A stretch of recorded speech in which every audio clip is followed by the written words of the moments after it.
ბრავო. რა საოცარი და ნიჭიერი ბავშვები ხართ. მოგესალმებით ბავშვებო. გამარჯობა. აბა როგორ ავართ?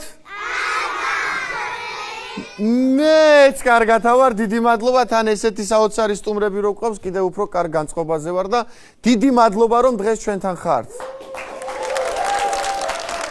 მოგესალმებით. ვირტუალ ტელემაყურებლებო, დაიწყო გაზაფხული და დაიწყო დღესასწაულები.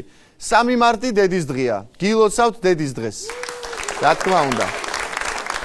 ახლა საღამოს 10 საათია, მაგრამ ვისაც მილოცვა დაგავიწყდათ, გვიანი არც ახლა შეგიძლიათ მიულოცოთ. ბაბი და თათა. მალე მომელოცოს თქვენთვის დედობა, გელა. შენთვის არასდროს მომელოცოს, გენაცვალე. 3 მარტი, 8 მარტი ახლა მივხვდი რას ნიშნავს ნასესხები რა. ანუ მარტში ამ დღესასწაულებზე იმდენი ფული გადის, რომ აპრილისგან სესხულობს ხოლმე და შესაბამისად ეგეთი აბავია. ბავშვებო, თქვენც და თქვენც, ვინც ახლა გვიყურებთ, კარგად დაიმახსოვრეთ. დედის დღეს საჩუქარი მამის ფულით უნდა იყიდოთ. ასე. ჯიმი. ხო აქ ახარ.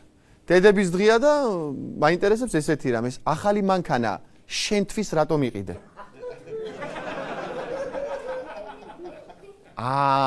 ხო, ყველა დედას მისი შვილის კარგი უხარიაო და ხო, ყოჩახჭიმი რა.